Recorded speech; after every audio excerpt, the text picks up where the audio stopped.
Dis-moi, est-ce que toi aussi, des fois, t'arrives pas à te forcer à faire les choses? Genre, il y a un truc vraiment important, il faut que tu le fasses, et t'arrives pas à te discipliner dans les moments où ça fait vraiment la diff? Bah, j'imagine que oui, moi aussi, comme tout le monde, en fait. Et tu vois, j'ai emménagé dans un nouvel appartement il y a pas longtemps, et j'ai réalisé que j'allais, en fait, enfin pouvoir réaliser ce fantasme que j'ai depuis longtemps et qui devrait aider à résoudre ce problème.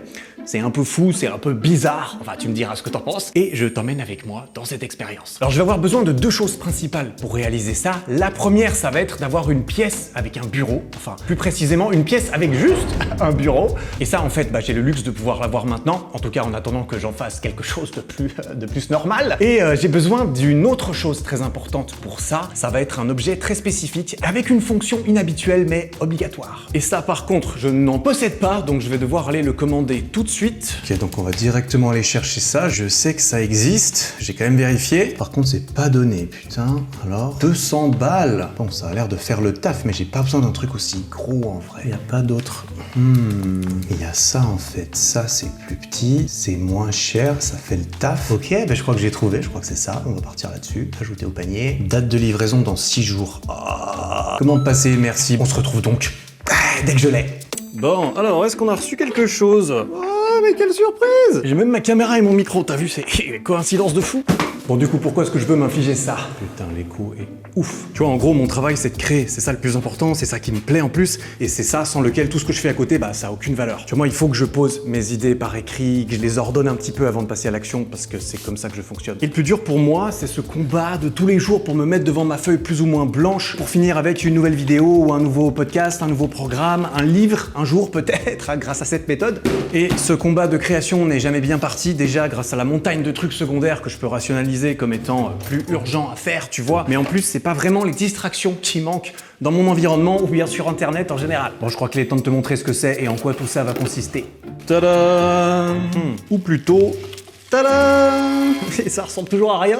Qu'est-ce que c'est, tu vas me demander? Eh bien, c'est un coffre-fort, ou plutôt une boîte, hein, voilà. Attention, c'est pas n'importe quelle boîte, sur celle-ci, c'est possible d'activer une minuterie. Et donc, la boîte ne s'ouvre pas tant que la minuterie n'est pas écoulée. Est-ce que tu vois où je veux en venir? Mais si c'était pas encore le cas, je pense que le reste des choses dont je vais avoir besoin devrait finir le taf. Parce qu'il va me falloir de quoi travailler et créer, hein, donc mon ordi et de quoi écrire et dessiner à la main. Il va aussi falloir que je déconnecte le Wi-Fi, et ça c'est très important. Et enfin, quelques petites fournitures en plus. La clé de la pièce de mon bureau, une bouteille d'eau et un seau et du PQ. Ça, j'espère ne pas en avoir besoin, mais on sait jamais. Parce que je crois que tu l'as compris, en fait, ce que je veux faire, c'est m'enfermer dans cette pièce sans pouvoir sortir de façon à me forcer à ne rien pouvoir faire d'autre que travailler. Et voilà la procédure complète en 6 étapes que je me suis préparé. Tout d'abord, il faut que j'ai rempli mes obligations et mes besoins de base, tout comme ceux de Doudou, bien sûr. Donc, on remplit la gamelle, on passe aux toilettes, on se fait un bisou. Tu gardes l'appartement tant que je suis pas là, hein? Sur toi. Et il faut aussi que je prévienne tous ceux qui pourraient vouloir me joindre et qui pourront pas. Ensuite, dans la pièce, il me faut uniquement mon matériel pour travailler. Qu'est-ce que tu fais là-dedans, Doudou? Alors, ça on va l'enlever. En troisième, il faut pas que j'ai internet bien sûr, donc faut débrancher la box, vider mes poches et tout sortir de la pièce. Numéro 4, je m'enferme à clé, je mets la clé dans le coffre et je le ferme pour la durée souhaitée. En fonction de la durée, il faudra ajuster certaines choses bien sûr, mais mon idée c'est de garder ça à quelques heures maximum pour ne pas avoir à y dormir ou à trop utiliser le seau. Et donc dernière étape, ne plus avoir d'autre choix que de travailler. Voilà, tu vois là, toutes les distractions évidentes, elles sont coupées. Tout ce que je peux faire, c'est regarder par la fenêtre si j'ai envie pour prendre l'air et pour m'inspirer, mais il n'y a pas grand chose à y voir et pour les distractions inventées, clairement je m'amuserai pas à compter les lattes du parquet ou à m'arracher les poils du torse un par un. Parce que j'ai quand même un petit peu de discipline en fait, hein. Et oui, c'est juste qu'il faut lui donner un petit coup de main de temps en temps. Et donc, libre à moi dans ces conditions de travailler, d'écrire ou d'avancer sur un projet spécifique. Faut pas être claustro, hein. En tout cas, j'espère, parce que là, je fais des efforts, putain. Bon, maintenant que tout est prêt, j'imagine qu'il n'y a plus qu'à s'y mettre, hein, et pour que ça reste naturel, je ferai ça sans ma caméra, bien sûr, en tout cas les premières fois, histoire de vraiment vivre le truc, et puis je vais bien voir au fil des jours et des semaines à venir comment ça se passe, parce que je vais me laisser le temps, et je reviendrai ensuite te faire un petit compte rendu sur l'expérience. Bon, allez, à toutes. Bon, 1 mois et demi plus tard, c'est le moment de tirer un court bilan sur tout ça, juste avant de te présenter pas mal de méthodes qui pourront encore mieux t'aider à faire les choses. Hein? Quoi, ça?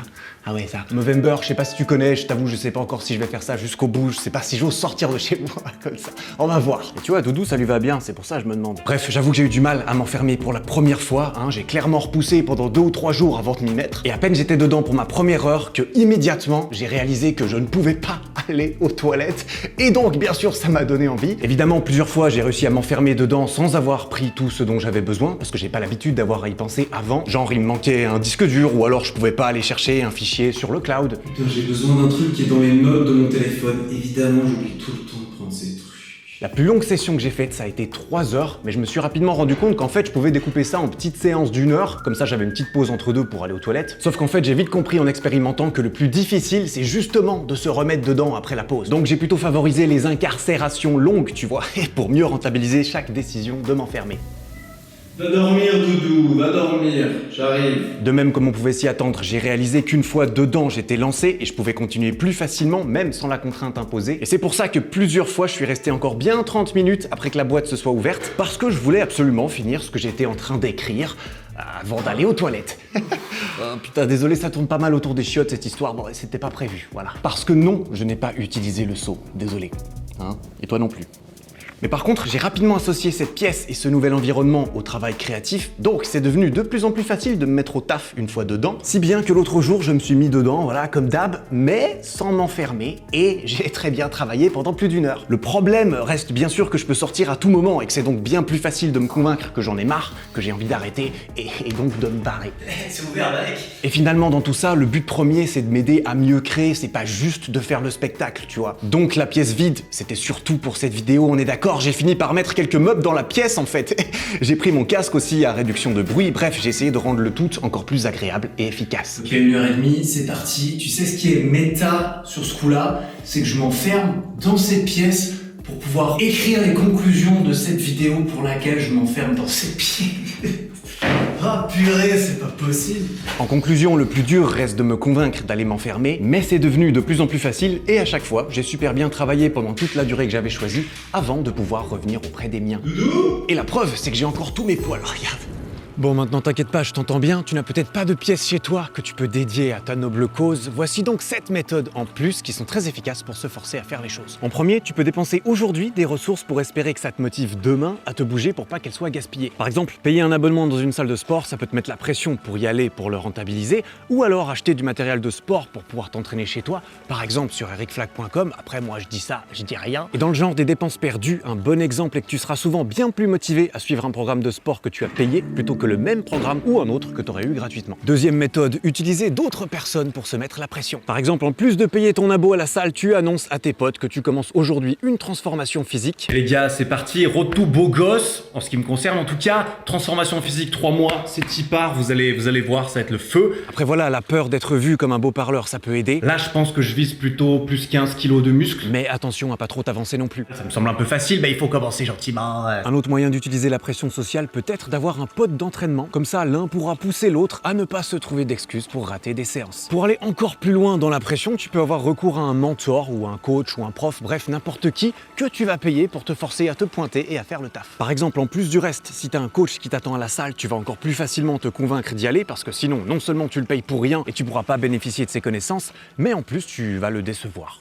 Et ça, c'est pas cool. Quatrième méthode, c'est bien connu, quand c'est ton travail, t'as pas le choix de faire ce que ton boss te dit de faire. Moi, par exemple, quand je veux réussir quelque chose comme une transformation physique, je peux en faire une vidéo. Comme ça, j'ai la pression de pas abandonner. Sinon, j'aurais filmé tout ça pour rien, et donc je peux pas faire de vidéo. Et faire des vidéos, c'est mon travail, en fait. Après, à toi de réfléchir comment tu peux utiliser ton métier pour faire ça, mais si jamais tu trouves vraiment rien d'autre, tu peux essayer de t'auto-convaincre que ça fait aussi partie de ton travail. Par exemple, t'as plus faim, mais tu veux vraiment prendre du poids, voilà, mange quand même. Considère que c'est ton travail, que t'es obligé, parce que sinon tu te fais virer. En cinquième, tu peux prendre le temps de faire de l'introspection pour déterminer pourquoi est-ce que tu veux vraiment faire ces choses. Ça pourra énormément t'aider de te le rappeler dans les moments où tu serais sur le point de craquer. Et pour rendre la chose encore plus tangible et puissante, tu peux l'écrire sur une feuille de papier que tu affiches quelque part dans ta chambre par exemple, et que tu peux lire tous les matins. En sixième, comme je l'ai dit juste avant, tu peux modifier ou changer ton environnement. Ça peut vouloir dire assigner certains endroits et objets à une nouvelle habitude que tu essaies d'intégrer, et justement pas ceux que tu utilises déjà pour le reste. Tu peux aussi te barrer et aller travailler ailleurs, comme dans un café ou une bibliothèque pour changer un peu. Tu peux couper tout internet comme je l'ai l'effet, et il y a même certaines applications qui te permettent de couper juste certains sites web. Septième et dernière méthode, on peut se priver de quelque chose qu'on va confier à un gardien qui nous le rendra que lorsqu'on aura fait ce qu'il faut. C'est mon cas dans cette expérience, hein, tu vois, je me prive de ma liberté et le gardien, eh bah c'est la boîte. Mais ça marche aussi très bien avec juste la menace de perdre quelque chose et avec des gardiens humains. Par exemple, tu peux donner 500 balles à un pote de confiance qui s'engage à les donner à ton pire ennemi si jamais t'arrives pas à perdre tes 5 kilos à la fin de ta transformation. Et si jamais tu réussis, eh bah tu les récupères. C'est pour ça qu'il faut un pote de confiance. Bien sûr, il y a encore d'autres façons de s'aider à se contrôler, hein. Par exemple, tu peux utiliser une boîte comme celle-ci pour y enfermer n'importe quoi auquel tu aimerais résister un certain temps. Et j'ai vu qu'il existe aussi des cadenas à minuterie. Alors même si j'ai l'impression que eux sont surtout utilisés pour tout ce qui est fantasme d'un autre genre,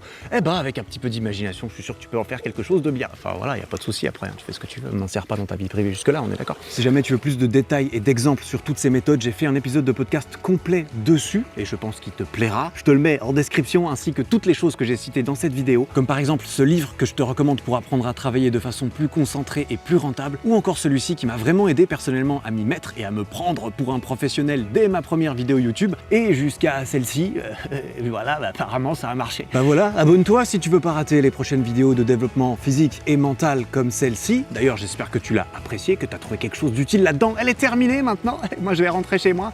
En attendant la prochaine vidéo, travaille bien, prends soin de toi. Ciao. Mais bébé, t'es coincé! Ah oui, on est en plein tournage là, qu'est-ce que tu crois? Je suis aux toilettes, attends, une fois sur deux, c'est pour filmer des trucs. Tiens, je vais arrêter de me taper la tête juste pour ce tournage là, j'ai fait plusieurs prises, ça suffit.